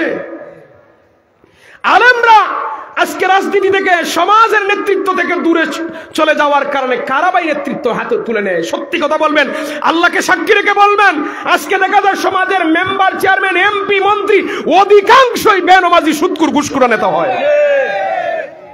একমাত্র কারণ আলেম সমাজরা এই সেক্টর বাদ দিয়ে দিছে। অথচ আমার নবীর সাহাবায়ে কেরাম এই সেক্টর বাদ দেন নাই, নবী শাসন ব্যবস্থা করেছেন। কাফেরদের লিডার সুহাইল ইবনে আমর, মুসলমানদের লিডার স্বয়ং রাহমাতাল লিল, এই পিছনের যুবকেরা জুড়ে আমার নবীর নাম বলো, রাহমাতাল লিল। দুই দলের দুই নেতা উপস্থিত। আল্লাহর নবী লেখার দায়িত্ব দিলেন হযরত আলী রাদিয়াল্লাহু তাআলা আনহু। আলী, আমরা দুইজনে যা বলি তুমি লেখো। আল্লাহর নবী বললেন, রে আলী, তুমি চুক্তিপত্রের শুরুতেই লেখো বিসমিল্লাহির রহমানির রহিম। আমরা যারা মুসলমান, মুসলমানের প্রতিটা কাজ কি দিয়ে শুরু হয় বলেন না? হাল চাষ করবেন, শুরু করবেন বিসমিল্লাহ, ঘরে প্রবেশ করবেন বিসমিল্লাহ, বের হবেন বিসমিল্লাহ, দরজা লাগাইবেন বিসমিল্লাহ, দরজা জানালা খুলবেন বিসমিল্লাহ। মুসলমানরা প্রতিটা কাজ শুরু, ভালো কাজ শুরু করবে বিসমিল্লাহ, শেষ করবে আলহামদুলিল্লাহ দিয়ে। এটা মুসলমানের চরিত্র, মুসলমানের আখলাক এটা। সম্মানিত হাজিরিন, এই জন্য আল্লাহর নবী বলেন, আলী লেখো বিসমিল্লাহির রহমানির রহিম। হযরতে আলী লিখতে যাবেন, সুহাইল ইবনে আমর দাঁড়িয়ে বলে, না না, বিসমিল্লাহির রহমানির রহিম আমি মানি না, এটার অর্থ আমি বুঝি না। প্রাচীন রীতি অনুযায়ী যেইভাবে চলে, প্রাচীন আমল থেকে যেটা চলে আসছে সেটাই লিখতে হবে, বিসমিকা আল্লাহুম্মা। প্রাচীন আমলের চিঠিপত্র, চুক্তিপত্রে লেখা হতো বিসমিকা আল্লাহুম্মা, সেটাই লিখতে হবে। আল্লাহ নবী বলেন, আলী, সুহাইল ইবনে আমর যেভাবে বলে সেভাবেই তুমি লেখো। চুক্তিপত্রের শুরুতে লেখা হলো বিসমিকা আল্লাহুম্মা, তাহলে চুক্তিপত্রের শুরুটা গেল কাফেরের পক্ষে। কারণ প্রথম বাক্যটা নবীর কথা অনুযায়ী লেখা হয় নাই, কাফেরের কথা অনুযায়ী লেখা হয়েছে। চুক্তি কার পক্ষে গেছে? আপনারা ভয় পাইয়েন না, একটু বলেন না কার পক্ষে? কাফেরের পক্ষে গেছে, যেহেতু নবীর কথা বাদ দিয়ে কাফেরের কথা লেখা হয়। এবার আপনার আমার নবী বলেন, আলী দ্বিতীয় লাইনে তুমি লেখো, হাযা মা ক্বাদি আলাইহি মুহাম্মাদুর রাসূলুল্লাহ, বলেন সাল্লাল্লাহু আলাইহি ওয়াসাল্লাম। হাযা মা ক্বাদি আলাইহি মুহাম্মাদুর রাসূলুল্লাহ, এটা ওই চুক্তিনামা আল্লাহ রাসূল শর্ত সাপেক্ষে সম্মতি দিয়েছেন, এটার অর্থ। হযরত আলী লিখে ফেলেছেন। সুহাইল ইবনে আমর দাঁড়িয়ে বলে, না না, মুহাম্মাদুর রাসূলুল্লাহ যদি আপনারে মানতাম তাহলে ঈমানই তো আনতাম।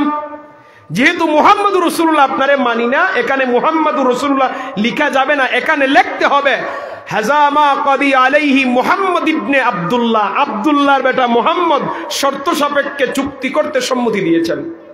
আমার নবী বলেন, আলী, সুহাইল ইবনে আমর যেভাবে বলে তুমি সেভাবে লেখো। হযরত আলী বলেন, ইয়া রাসূলুল্লাহ, আপনার নাম মুবারক আমি আলীর হাতে লিখে ফেলেছি গো নবী, আমার সাহস নাই আপনার নাম মুছে দেওয়া। আপনার আমার নবী নিজেই নিজের নাম মুবারকটা মুছে দিলেন আর বলেন, রে আলী, সুহাইল ইবনে আমর যেভাবে বলে তুমি সেভাবে লেখো। কাফেরের কথা অনুযায়ী লেখা হলো হাযা মা ক্বাদি আলাইহি মুহাম্মদ ইবনে আব্দুল্লাহ। চুক্তিপত্রের দ্বিতীয় লাইনটাও গেল কাফেরের পক্ষে। এইদিকে সাহাবায়ে কেরামদের হৃদয় তো চলে যাচ্ছে। কাফেরের এত বড় সাহস, নবীর কথা বাদ দিয়ে তার কথা লেখায়। সাহাবায়ে কেরাম কাফেরে মেরে ফেলতেন, কিন্তু যেহেতু নবী মেনে নিছেন সাহাবায়ে কেরামের কিচ্ছু করার নাই, ঠিক কি না? সাহাবায়ে কেরামের আদবই ছিল নবীর সামনে আগ বাড়িয়ে কখনো কথা বলতেন না, এটা সাহাবায়ে কেরামের আদব। এবার সুহাইল ইবনে আমর বলে, শর্তগুলি বলতেছে সুহাইল ইবনে আমরে, এই বছর উমরা করার কোনো সুযোগ দেওয়া হবে না, এই বছর আপনারা মদিনায় ফেরত চলে যাবেন, আগামী বছর উমরা করতে এসে মক্কায় মাত্র 3 দিন থাকতে পারবেন, সাথে কোনো যুদ্ধের তরবারি আনতে পারবেন না, শুধুমাত্র আত্মরক্ষার তরবারি আনতে পারবেন। সুহাইল ইবনে আমর যখন এই কথা বলছে, আমার নবী মেনে নিছেন। সাহাবায়ে কেরামরা তো একেবারে শেষ, যে বুক ভরা আশা নিয়ে আমরা আইলাম যে আমরা পবিত্র কাবাগর তাওয়াফ করব, সেই তাওয়াফ করা থেকে কাফেরে বঞ্চিত করলো, আর নবী মেনে নিছেন। যেহেতু নবী মেনে নিছেন, সাহাবায়ে কেরামের কিছু করার নাই। চিন্তা করে দেখেন, এই বছর উমরা করার সুযোগ নাই, আগামী বছর উমরা করতে এসে মাত্র 3 দিন থাকতে পারবে, তাও যুদ্ধের তরবারি আনতে পারবে না, শুধুমাত্র আত্মরক্ষার তরবারি আনবে। পরবর্তী শর্ত বলছে, মক্কার কোনো মানুষ যদি মুনিবের অনুমতি ছাড়া, সন্তান যদি পিতার অনুমতি ছাড়া মদিনায় যায়, মদিনাবাসী ফেরত দিতে বাধ্য থাকিবে। পক্ষান্তরে মদিনার কোনো মানুষ মক্কায় আসিলে আমরা মক্কাবাসী ফেরত দিতে বাধ্য থাকিব না। বুঝার জন্য আবার বলছি, মদিনার কোনো মানুষ, মক্কার কোনো মানুষ যদি মদিনায় যায়, মদিনাবাসী ফেরত দিতে বাধ্য, কিন্তু মদিনার মানুষ মক্কায় এলে মক্কাবাসী ফেরত দিতে বাধ্য না। ওই যে মনে করেন লাঠির জোর আর টাকার জোর থাকলে যেভাবে বলে না, ওইভাবে বলছে একই, ঠিক না? জোরজার মুলুক তার, এইভাবে বলছে একই। সে যখন এই শর্ত দিছে, আমার নবী মেনে নিছেন, আমার নবী যে সব মেনে নিতেছেন, এর মধ্যে হিকমত আছে না নাই? অবশ্যই আছে। কারণ বহু বাহ্যিক অমঙ্গলের মধ্যেও আল্লাহ মঙ্গল রাখেন, যেটা আমরা বুঝি না, ঠিক না? বাহ্যিক ভাবে দেখতেছি আমার লস, কিন্তু এর ভিতরে লাভ থাকতে পারে। সম্মানিত হাজিরিন, এরপরে দেখেন শর্ত দিছে কি জানেন? আগামী 10 বছর মক্কার মানুষ এবং মদিনার মানুষের মধ্যে যুদ্ধ বন্ধ থাকবে। সম্মানিত হাজিরিন, আরো অনেক শর্ত আছে, গুরুত্বপূর্ণ পয়েন্টগুলি বললাম যেগুলি বুঝতে সহজ হয়। কাফেরের পক্ষ থেকে সুহাইল ইবনে আমর স্বাক্ষর করলো, আর মুসলমানদের পক্ষ থেকে আমার নবী 8 জন সাহাবীর দায়িত্ব দিয়েছেন। সুবহানাল্লাহ বলেন। চুক্তিপত্র হলো, স্বাভাবিকভাবে 2টি কপি করা হয়, একটা কপি কাফেরের লিডারের হাতে, আর একটা কপি আমার নবীর হাতে হস্তান্তর। এভাবেই তো চুক্তি হয়। তাহলে চুক্তি আজ নতুন কিছু না, 2 দেশের মধ্যে যে সন্ধি হয়, চুক্তি হয়, এটা আমার নবী শিক্ষা দিয়ে গেছেন। জবান খুলে বলেন সুবহানাল্লাহ। তাহলে আমার নবী পররাষ্ট্রনীতি ভালো বুঝতেন, আন্তর্জাতিক রাজনীতি ভালো বুঝতেন নবী, এই জন্য সন্ধি করেছেন। বাহ্যিকভাবে শর্ত কাফেরের পক্ষে গেছে, কিন্তু নবী মেনে নিছেন, অবশ্যই এর মধ্যে কল্যাণ আছে। সম্মানিত হাজিরিন, 10 বছর যে যুদ্ধ বন্ধ থাকবে, ওই একটা মাত্র শর্ত উভয় দলের জন্য সমান সমান, বাকি সব শর্ত কাফেরের পক্ষে। কিভাবে? কোন যুদ্ধ কোন জাতিরে কল্যাণ দিতে পারে না, কোন মারামারি কোন জাতিরে এগিয়ে দেয় না, বরং সমাজের জন্য, রাষ্ট্রের জন্য ক্ষতি ছাড়া কল্যাণ নয়। সম্মানিত হাজিরিন, চুক্তিপত্র শেষ, এমন সময় ওই কাফেরের ছেলের নাম ছিল হযরতে আবু জান্দাল রাদিয়াল্লাহু তাআলা আনহু, তিনি ইতিপূর্বেই কালেমা পড়ে মুসলমান হয়ে গেছেন। বাপ কাফেরের লিডার আর ছেলে মুসলমান। সে আমার নবীর পাশে দাঁড়াইছে, যেহেতু মুসলমান। সুহাইল ইবনে আমর বলে, মুহাম্মদ ইবনে আব্দুল্লাহ, আপনার সাথে আমাদের সন্ধি হয়ে গেছে, সন্ধি অনুযায়ী আমার ছেলেরে ফেরত দেন। ওই বলছিল না, মক্কার মানুষ যদি মদিনায় যায় পিতার অনুমতি ছাড়া, মুনিবের অনুমতি ছাড়া, আমরা ফেরত চাইলে ফেরত দিতে বাধ্য থাকিবে। তো সে বলতেছে, চুক্তি অনুযায়ী আপনি আমার ছেলেরে ফেরত দিতে বাধ্য, আপনি আমার ছেলেরে ফেরত দেন। আপনার আমার নবী বললেন, রে আবু জান্দাল, তুমি তোমার বাবার সাথে মক্কায় চলে যাও। হযরত আবু জান্দাল বলেন, ইয়া রাসূলুল্লাহ, অগমায়ার নবী, কালেমা পড়েছি, মুসলমান হয়েছি, এই জন্য মক্কার কাফেররা আমার উপর অনেক অত্যাচার করেছে, নির্যাতন করেছে। এখন যদি আবার মক্কায় যাই, মক্কাবাসী আমার উপর অত্যাচারের মাত্রাটা আগের চাইতে আরো বাড়িয়ে দিবে। মেহেরবানি করে আমারে আর ফেরত দিবেন না। আপনার আমার নবী বলেন, আমি নবী হয়ে সন্ধি ভঙ্গ করতে পারবো না, সন্ধি যেভাবে আছে সন্ধি অনুযায়ী আমার কাজ করা লাগবে। তুমি চলে যাও, ধৈর্য ধারণ করো, আল্লাহ তাআলার কাছে সাহায্য প্রার্থনা করো, অবশ্যই আল্লাহ তাআলা তোমার জন্য উত্তম ফয়সালার ব্যবস্থা করে দিবেন। চলে গেলেন বাবার সাথে মক্কায়। এইদিকে ১৫০০ সাহাবীকে নিয়ে আল্লাহর নবী মন ভাঙা হৃদয় নিয়ে হুদাইবিয়া থেকে মদিনার উদ্দেশ্যে রওনা দিলেন। হুদাইবিয়া থেকে মদিনায় আসতে সময় লাগলো 14 দিন। কতদিন? অর্ধেক রাস্তা আসার পরে আল্লাহ তাআলা সূরা আল ফাতহের প্রথম আয়াত নাজিল করে জানিয়ে দিলেন, আমার হাবিব, আপনি যে কাফেরের সাথে সন্ধি করেছেন, চুক্তি করেছেন, এটা আপনার জন্য মহান বিজয়, মুসলমানের জন্য বিজয়। একটু সুবহানাল্লাহ জুড়ে বলেন। আপনারা মনে রাগ করতেছেন আমি যে জুড়ে সুবহানাল্লাহ বলাইতেছি? সুবহানাল্লাহ বলার সওয়াব আসেনি? যেহেতু সওয়াব আছে, আওয়াজটা একটু বড় করে বলেন সুবহানাল্লাহ। ওই যে পিছনের তাগড়া তাগড়া যুবক হল, এরা তো বলতেছে না ঠিক মতো, জবান খুলে বলেন সুবহানাল্লাহ। মুসলমানের বিজয় আল্লাহ বলছেন। তো আমার নবী যখন সাহাবায়ে কেরামদেরকে বলেন, ও সাহাবীরা, আল্লাহ তাআলা তো বিজয় বলছেন। সাহাবায়ে কেরাম বললেন, ইয়া রাসূল, আমরা তো কিছুই বুঝলাম না, সব শর্তগুলো কাফেরের পক্ষে, আল্লাহ বিজয় বললেন। নবীর সাহাবায়ে কেরাম না বুঝলো, আমার নবী ঠিকই বুঝছেন। সুবহানাল্লাহ। নবী মদিনায় আসলেন। মদিনায় এসে মনে করেন আমার নবী বিশ্রাম নেওয়ার টাইম পাইলেন না। মক্কা থেকে একজন সাহাবী, এই নামটা সারা জীবনের জন্য মনে রাখবেন, নাম হলো হযরতে আবু বাশির রাদিয়াল্লাহু তাআলা আনহু। নামটা কি বলেন যুবক ভাইয়েরা? আবু বাশির রাদিয়াল্লাহু তাআলা আনহু। উনি একজন আখলদার সাহাবী ছিলেন। উনি মদিনায় আসলেন, এসে বলেন, ইয়া রাসূলুল্লাহ, ওগো মায়ার নবী, আমার জীবনের একটা শেষ ইচ্ছা আছে। নবী বলেন, কি? হযরত আবু বাশির বলেন, ইয়া রাসূলুল্লাহ, আমার জীবনের শেষ ইচ্ছা হলো বাকি জীবনটা মদিনায় থাকবো আর আপনার সেবা করে কাটিয়ে দিব। মদিনায় থাকবো আর আপনার সেবা করে বাকি জীবন কাটিয়ে দিব। আমার নবী বলেন, আবু বাশির, এমন সময় তুমি আসলে যখন কাফেরের সাথে আমার সন্ধি হয়ে গেছে। কাফেররা যদি তোমারে ফেরত চায়, আমি কিন্তু ফেরত দিতে বাধ্য। আমার নবী কথা বলতেছেন, এর মধ্য থেকে মক্কা থেকে 2 জন কাফের সৈন্যবাহিনী নবীর সামনে হাজির। এসে বলে, আপনার সাথে আমাদের সন্ধি আছে, সন্ধি অনুযায়ী আবু বাশিরে ফেরত দেন। আমার নবী বলেন, আবু বাশির, তুমি চলে যাও। হযরত আবু বাশির বলেন, ইয়া রাসূলুল্লাহ, ওগো মায়ার নবী, কালেমা পড়েছি, মুসলমান হয়েছে, এই জন্য মক্কার কাফেররা আমার উপর অনেক অত্যাচার করেছে, আমার উপর অনেক নির্যাতন করেছে, এখন আর ফেরত দিবেন না। এখন যদি আবার ফেরত চলে যাই, মক্কার কাফেররা আমার উপর অত্যাচারের মাত্রাটা আরো বাড়িয়ে দিবে। সম্মানিত হাজিরিন, আমার নবী বলেন, আবু বাশির, আমি নবী, চুক্তি ভঙ্গ করা সম্ভব না, তুমি চলে যাও, তুমি ধৈর্য ধারণ করো, আল্লাহ তাআলার কাছে সাহায্য কামনা করো, অবশ্যই আল্লাহ তাআলা তোমার জন্য উত্তম ফয়সালার ব্যবস্থা করে দিবেন। মন ভাঙা হৃদয় নিয়ে নবীর সাহাবী, নাম হযরত আবু বাশির রাদিয়াল্লাহু তাআলা আনহু, 2 কাফেরের সাথে মক্কার উদ্দেশ্যে রওনা দিয়েছেন। রাস্তার একটি জায়গায় গিয়ে তারা বিশ্রাম নিল। 2 কাফেরে বিশ্রাম নিছে, তো নবীর সাহাবীও বিশ্রাম নিতেছেন। তো 2 কাফেরে খেজুর খাইতেছে, 2 জায়গায় বসে খেজুর খায়। আমার নবীর সাহাবীরে খেজুর দেয় না। এটা হলো কাফেরদের চরিত্র। দেখেন, গাজার মুসলমানরা ইসরায়েলিদেরকে বন্দী করেছিল, মুক্তির সময় এরা খুব খুশি হয়ে গেছে। গতকালকে আপনারা যমুনা টেলিভিশনে দেখছেন, একজন ইসরায়েল মুক্তি হওয়ার পরে গাজার সৈন্যবাহিনীর কপালে চুমা দেয়া গেছে। এটা তারা বুঝাইছে যে তোরা আমাদের সাথে যে ভালো ব্যবহার করলে, এর তো ভালো ব্যবহার আমার জাতীয় আমার সাথে কোনোদিন করে নাই।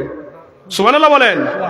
আর যত ফিলিস্তিনি ইসরায়েলদের কাছে বন্দী ছিল, সম্মানিত হাজিরিন, দেখা গেছে মুসলমানদের প্রত্যেকের শরীরে আঘাতের চিহ্ন। কাফেররা কাফেরদের চরিত্রের প্রমাণ দিছে, আর মুসলমানরা মুসলমানদের চরিত্রের প্রমাণ দিছে। কথা বলেন ঠিক কিনা? সম্মানিত হাজিরিন, 2 কাফেরে খেজুর খায়, আমার নবীর সাহাবীরে খেজুর দেয় না। সম্মানিত হাজিরিন, এক কাফেরে কি করছে জানেন? তরবারিটা হাতের মধ্যে নিয়ে খেলাধুলা করতেছে। সবাই একটু আমার দিকে লক্ষ্য করেন, 2 জনে তো খেজুর খাইতেছে, পাশাপাশি এক কাফেরে এইভাবে তরবারি নিয়ে খেলাধুলা করতেছে। তো আমার নবীর সাহাবী, আমি আগেই বলেছি, আকলদার সাহাবী ছিলেন। আচ্ছা, আকল কাকে বলে আমি একটু বলি। আমরা সমাজে বহু মানুষ আছে না, নিজের নামটা লিখতে পারে না, কিন্তু বিচারে বয়, একটা ঘটনা হয় বিচার শেষ করে ফেলে, আসেনি? অথচ মাস্টার্স পাস, LLB পাস, শিক্ষিত দেখা যায় সমাজে বসে একটা বিচার শেষ করতে পারে না, কিন্তু উনার নাম লিখতে পারে না এমন ব্যক্তি একটা সিল্লক বলে দেখা যায় বিচার শেষ করে ফেলে। এটাকে আকল বলে, এটা আল্লাহ তাআলার পক্ষ থেকে নিয়ামত। তো এরকম একজন আকলদার সাহাবী ছিলেন, নাম কি?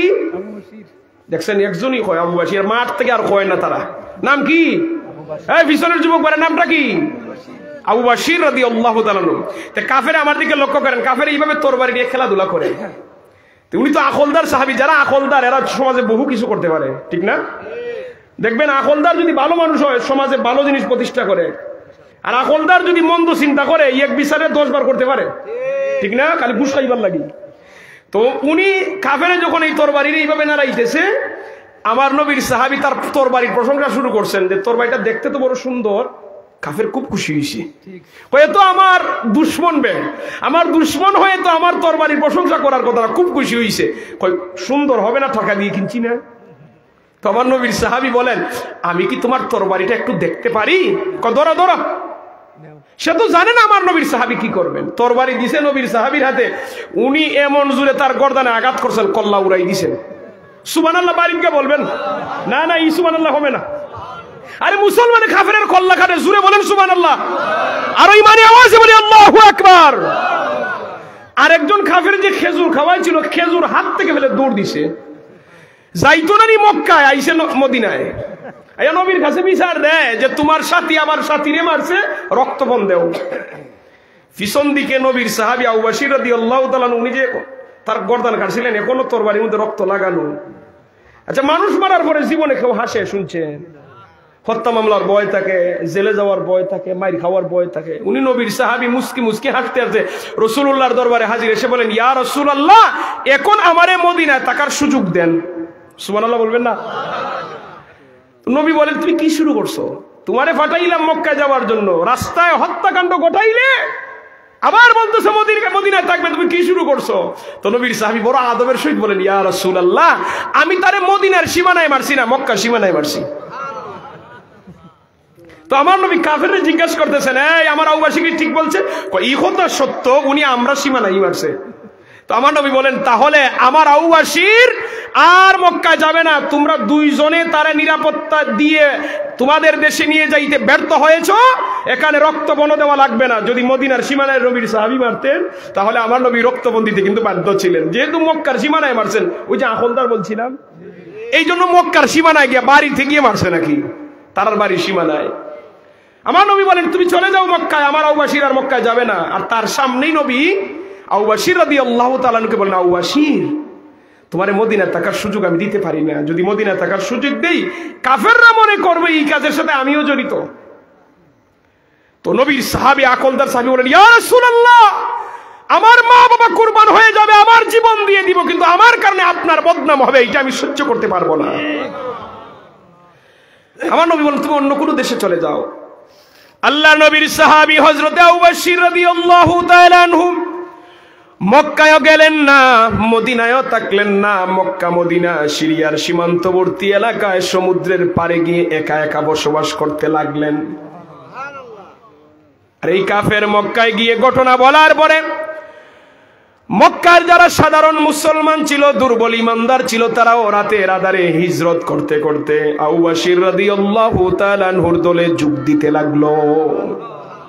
চুক্তি করার সময় যে আমার নবী একজন সাহাবীরে দিয়ে আসছিলেন, লিডারের কাফেরের লিডারের ছেলে, নাম হলো আবু জান্দাল রাদিয়াল্লাহু তাআলা, তিনিও হিজরত করে আবু বকর রাদিয়াল্লাহু তাআলার দলে যোগ দিয়েছেন। আস্তে আস্তে করে উনার দলের সংখ্যা হয়ে গেল 70 জন। কয়জন? 70 জন, মোটামুটি একটা বড় কাফেলা, ঠিক না? উনি সবাই একত্রিত করে বলতেছেন, এখন সময় আইছে কাফেরদের কাছ থেকে প্রতিশোধ নেওয়ার। তারা বলে, এখন আবার কিসের প্রতিশোধ? তো তিনি বললেন যে মক্কার কাফেররা আমরা মদিনা থেকে বঞ্চিত করছে, আমরা ওই কাফেরদেরকে মক্কায় শান্তিতে থাকতে দিব না। সুবহানাল্লাহ বলেন। তারা বলে, আপনি কি করবেন? তিনি বললেন, তোমরা শুধু আমার সাথে থাকো, দেখো কি করি। তো মক্কার কাফেররা ব্যবসার জন্য গেছে সিরিয়ায়। পৃথিবীর সর্বশ্রেষ্ঠ ব্যবসার জায়গা ছিল সিরিয়া, এটা নবীদের দেশ। কিয়ামতের আগে ওই সিরিয়াতে আবার সারা বিশ্বের ইসলামী শাসন ব্যবস্থা কায়েম হবে। এখানে ঈসা আলাইহিস সালাম আসবেন, এখানে ইমাম মাহদি আসবেন, এখান থেকে এটাই রাজধানী হবে। সম্মানিত হাজিরিন, তো সিরিয়া থেকে ব্যবসার কাফেলা নিয়ে আমরা তো বর্তমানে মাল আনি ট্রাক দিয়ে, জাহাজ দিয়ে, ট্রেন দিয়ে, আর আগে মানুষে মাল আনতো উট দিয়ে। উটকে মরুভূমির জাহাজ বলা হয়। উটের উপর মাল বুঝাই করে সিরিয়া থেকে মক্কার কাফেররা রওনা দিছে, মক্কায় যাবে। আল্লাহর নবীর সাহাবী হযরতে আবু বকর রাদিয়াল্লাহু তাআলা আনহু বললেন, এখন সময় আইছে কাফেলায় আক্রমণ করো। কাফেলায় আক্রমণ করলেন। আক্রমণ করে সমস্ত মালামাল রেখে কাফেরদেরকে খালি হাতে মক্কায় ফেরত পাঠাইলেন। মুসলমানরা আক্রমণ করছে বিদায় আপনারা সুবহানাল্লাহ বলছেন না? শুধু মুসলমানরা মায়ের খাওয়া সুন্নত নয়, মায়ের খাওয়ার পরে মায়ের দেওয়া সুন্নত। সম্মানিত হাজিরিন, এটা জমি জামা নিয়ে মারামারি না যে মায়ের খাওয়ার পরে মায়ের দিতাম। এটা হলো ইসলামের ব্যাপারে কাফেরদের সাথে কথা বলতেছি। সারা জীবন এই মক্কার কাফেররা মুসলমানদেরকে কষ্ট দিয়েছে, কথা বলেন ঠিক কিনা? আবার পাল্টা আক্রমণ চলতেছে। এখানে কাফেলায় আক্রমণ করা অপরাধ নয়, বরং এটা সুন্নত। সুবহানাল্লাহ বলেন। মালামাল রেখে যখন কাফেরদেরকে খালি হাতে মক্কায় পাঠাইছেন, মক্কার যারা রাজনীতিবিদ ছিল, রাষ্ট্র পরিচালনা করে, এরার তো মাথা গরম। এইভাবে যদি চলতে থাকে, জিনিসপত্র আসা বন্ধ হয়ে যায়, তাহলে জিনিসপত্রের দাম তো বেড়ে যাবে, আমরা জনগণ বিদ্রোহ করবে, আমরা তো ক্ষমতা থাকবে না। কোন দেশ থেকে যখন আমদানি বন্ধ হয়ে যায়, জিনিসপত্রের দাম বাড়ে না? এটা সারা পৃথিবীর মধ্যে সবচেয়ে প্রকৃষ্ট উদাহরণ হলো আমরার দেশ। কারণ আমরা বাঙালি মানুষ 35 টাকা থেকে 200 টাকা পেঁয়াজ খাইছি, ঠিক না? এক দেশ থেকে আসা বন্ধ হয়েছে, পেঁয়াজের দাম বাড়ি গেছে। তো মক্কার কাফেররা চিন্তা করলো, এইভাবে যদি মাল আসা বন্ধ হয়ে যায় তাহলে তোরে আমরার ক্ষমতা থাকবে না, কি করা যায়? জলদি করে একজন প্রতিনিধি পাঠাইছে। সম্মানিত হাজিরিন, প্রতিনিধি আমার নবীর কাছে পাঠাইছে। আমার নবীর কাছে পাঠানোর পরে এসে বলতেছে, ও মুহাম্মদ ইবনে আব্দুল্লাহ, আপনার সাথে তো আমাদের হুদাইবিয়ার সন্ধি হয়েছিল।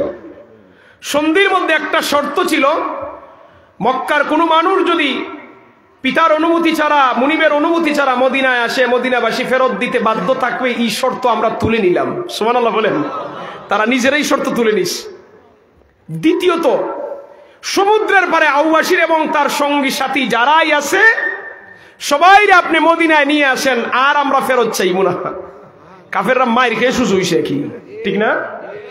দেখেন, রাশিয়া, আমেরিকা সারা জীবন আফগানিস্তানের তালেবানদের বিরুদ্ধে যুদ্ধ করছে, আর এরারে জঙ্গি বলছে। যখন এদের সাথে যুদ্ধ করে পরাজিত হইছে, মায়ের খেয়ে বাগছে, তখন বলছে এরা খুব ভালো মানুষ, তখন গিয়ে সন্ধি করছে। এর আগে সারা জীবন জঙ্গি বলছে। এটা কাফেরদের চরিত্র, এরা মায়ের খাইলে পরে সোজা হয়। মুসলমানের হাতের যখন ডান্ডা বাড়ি খায় তখনই কাফেররা সোজা হয়। নাইলে সমুদ্রের পারে আউবাসীর কেন মদিনায় আসবেন? কারণ এরা যতদিন থাকবে কোনো মাল আর মক্কায় ঢুকবে না, ঠিক কিনা বলেন? নিজের স্বার্থের জন্য বলতেছে, এরা যেন মদিনায় চলে যায়। সম্মানিত হাজির, আমি আর অল্প সময়ের ভিতরে শেষ করে দেব, প্রধান অতিথি সাহেব চলে আসবেন। সম্মানিত হাজিরিন, আল্লাহ নবী সাল্লাল্লাহু আলাইহি ওয়াসাল্লাম চিঠি লিখে একজন বার্তা বাহকের মাধ্যমে পাঠিয়ে দিলেন, জলদি করে যাও, আমার আবু বকরের গিয়ে খবর দাও, আমার আবু বকরের মনের ইচ্ছা মদিনায় থাকবে, আমার সেবা করবে। আল্লাহ নবী সাল্লাল্লাহু আলাইহি ওয়াসাল্লামের পক্ষ থেকে চিঠি নিয়ে বার্তা বাহক যখন হযরত আবু বকর রাদিয়াল্লাহু তাআলা আনহুর কাছে গিয়ে হাজির, হযরত আবু জান্দাল বলেন, আমি দূর থেকে দাঁড়িয়ে দাঁড়িয়ে দেখতেছি আমাদের নেতা চিঠি পড়তেছেন। চিঠিটা দুনিয়ার কোন সাধারণ মানুষের কাছ থেকে আসে নাই, স্বয়ং রাহমাতাল লিল আলামিনের কাছ থেকে এসেছে। এর চাইতে দামি চিঠি কি দুনিয়াতে আর আছে? হযরত আবু জান্দাল বলেন, আমি আমাদের লিডার আবু বকরের চেহারার দিকে তাকিয়ে দেখলাম, চেহারার মধ্যে নূর চমকাচ্ছে, আলো আসতেছে, কেমন জানি নূরের আলো আসতেছে এরকম লাগতেছে। কেন? আনন্দে আত্মহারা হয়ে গেছেন। চিঠিটা তো রাহমাতাল লিল আলামিনের কাছ থেকে এসেছে। সুবহানাল্লাহ। উনি খুব আনন্দ চিত্তে এইভাবে চিঠি পড়তেছেন, দুই হাত ধরে খুব খুশি মনে পড়তেছেন।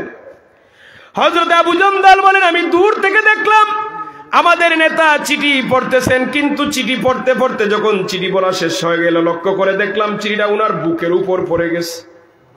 হযরত আবু জান্দাল ভাবলেন, চিঠি তো হাতে থাকবে, বুকে পড়লো কেন? উনি একটু এগিয়ে আসলেন, এসে শরীরে হাত দিয়ে দেখেন আবু বকর আর জমিনে নাই। দেখেন, মনের মধ্যে ইচ্ছা ছিল মদিনায় থাকবেন, নবীর সেবা করবেন। নবীর কাছ থেকে চিঠিও আসছে, চিঠি পড়া শেষ, উনার ইহ জগৎ শেষ। হায়াতের মালিক কে? আল্লাহ। মৌতের মালিক কে? আল্লাহ। কার কোন সময় মৌত হবে আমরা জানি? রাস্তায় হবে না, বাড়িতে না, কোন জায়গায় হবে আমাদের জানা নাই, কিন্তু মৃত্যুর জন্য সদা সর্বদা প্রস্তুত থাকার দরকার আসেনি। হযরত আবু জান্দাল বলেন, আমি নিজেই আমাদের লিডারের লাশ দৌত করলাম, নিজেই কাফনের কাপড় পরিধান করাইলাম, নিজেই জানাজার নামাজের ইমামতি করলাম, নিজেই কবরে নেমে কবরস্থ করে বাকি মানুষদেরকে নিয়ে আমি মদিনার উদ্দেশ্যে রওনা দিলাম। রাহমাতাল লিল আলামিনের সামনে যখন হাজির, নবী জানতে চাইলেন, আবু জান্দাল তুমি আমারে আগে বলো আমার আবু বাশিরের খবর কি? হযরত আবু জান্দাল রাদিয়াল্লাহু তাআলা আনহু, আবু বাশির রাদিয়াল্লাহু তাআলা আনহুর সমস্ত ঘটনা যখন নবীর সামনে বলতে লাগলেন, হযরত আবু জান্দাল বলেন, আমি চেয়ে দেখলাম রাহমাতাল লিল আলামিনের চক্ষু মুবারক থেকে ওজর দরায় পানি ঝরতে লাগলো। আমার নবীর চোখ মুবারক থেকে পানি পড়ে আর বললেন, রে আমার সাহাবীরা, আমার আবু বাশিরের মনের মধ্যে বড় আশা ছিল মদিনায় থাকবে, আমার সেবা করবে। আল্লাহ তাআলা দুনিয়াতে আমার আবু বাশিরের মনের আশা পূর্ণ করেন নাই। তোমরা স্মরণ রাখো, অবগত থাকো, আল্লাহ তাআলা আমার আবু বাশিরের মনের আশা জান্নাতে পূর্ণ করে দিবেন। মন খুলে বলেন সুবহানাল্লাহ। সম্মানিত হাজিরিন, ইসলামের জন্য যে যেভাবে ত্যাগ স্বীকার করবে, আল্লাহ তাআলার পক্ষ থেকে সে পরকালে ওইভাবে পুরস্কার লাভ করবে। নবীর সাহাবায়ে কেরামগণ দ্বীনের জন্য, ইসলামের জন্য জীবন দিয়েছেন, রক্ত দিয়েছেন, সম্পদ বিলিয়ে দিয়েছেন। ১৫০০ বছর পরে এসে বর্তমানে আমরা নিজেদের জন্য, আমাদের পরিবারের জন্য, আমাদের দুনিয়ার পিছনে আমরা এতটুকু সময় ব্যয় করি, তার ১০০ ভাগও দ্বীনের জন্য ব্যয় করতে আমরা রাজি না। সম্মানিত হাজিরিন, আল্লাহ তাআলা যেন আমাদের সবাইকে হকের উপর থাকার তৌফিক দেন, দ্বীনের খেদমত করার তৌফিক দেন, দ্বীনের উপর অবিচল থাকার তৌফিক দেন। আজ যত দিন যাচ্ছে মুসলমানের সংখ্যা বাড়তেছে, কিন্তু আমাদের আমল বলেন, আখলাক বলেন, আমাদের চরিত্র বলেন, তার শুধু অধপতনই হচ্ছে, ঠিক না? আজকে মুসলমান আমরা আছি কিন্তু সাহাবায়ে কেরামদের মতো সত্যবাদী না। আজকে মুসলমান আছি কিন্তু মুসলমানে মিথ্যা বলে, মুসলমানে গীবত করে, পরনিন্দা করে, সুকুলকিরি করে, ঝগড়া লাগায়, ফাসাদ সৃষ্টি করে, মারামারি করে। সম্মানিত হাজিরিন, আজ যতদিন যাচ্ছে মসজিদগুলো সুন্দর হচ্ছে, মসজিদের মিনারা থেকে আওয়াজের ধ্বনি ভেসে আসতেছে, কিন্তু মুসল্লির সংখ্যা বাড়ার পরিবর্তে দিন দিন শুধু কমতেছে, ঠিক না? বড় দুঃখ লাগে, এই যে ওয়াজ হয় প্রতিনিয়ত, কিন্তু ফজরের মুসল্লি তো আর বাড়ে না। সম্মানিত, এই যে উনি বলতে 4 জন না 5 জন, এটার বড় অভাব দেখা দিচ্ছে। সম্মানিত হাজিরিন, এই ওয়াজ করে আর ওয়াজ শুনে শুধু লাভ হবে না, যদি আমাদের মধ্যে আমলের পরিবর্তন না আসে। আমাদের ঈমান মজবুত করব, সাহাবায়ে কেরামদের মতো আমরা আমল করব, নবীর সাহাবায়ে কেরামদের মতো। সম্মানিত হাজিরিন, আল্লাহ তাআলা যেন আমাদেরকে তৌফিক দান করেন। সবাই বলি আমিন। ওয়া আখিরি দাওয়ানা আনিল হামদুলিল্লাহি রাব্বিল আলামিন। সাল্লাল্লাহু আলাইহি سيدنا ومولانا محمد وعلى آله وأصحابه وسلم. أستغفر الله إن الله غفور رحيم. أستغفر الله إن الله غفور رحيم. أستغفر الله ربي من كل ذنب وأتوب إليه ولا حول ولا قوة إلا بالله العلي العظيم. الحمد لله رب العالمين والصلاة والسلام على رسوله الكريم وعلى آله وأصحابه أجمعين. ربنا ظلمنا أنفسنا وإن لم تغفر لنا وترحمنا لنكونن من الخاسرين. رب ارحمهما كما ربياني صغيرا. আয় আল্লাহ আজকের মাহফিল কবুল আর মঞ্জুর করে নাও। আয় আল্লাহ রিফাতপুর জামে মসজিদের উদ্যোগে বার্ষিক ইসলামী সুন্নি মহাসম্মেলনকে কবুল আর মঞ্জুর করে নাও। আয় আল্লাহ আমাদের জীবনের সমস্ত গুনাহ খাতাকে মাফ করে দাও, বিশ্বের সমস্ত মুমিন মুসলমানদেরকে মাফ করে দাও। আয় আল্লাহ পৃথিবীর নির্যাতিত, নিপীড়িত, লাঞ্ছিত, বঞ্চিত মুসলমান ভাই বোনদেরকে হেফাজত করো। আল্লাহ আল্লাহ গাজার মুসলমানদেরকে সাহায্য করো, বিশ্বের সমস্ত মুসলমানদেরকে এক আর নেক হওয়ার তৌফিক দান করো।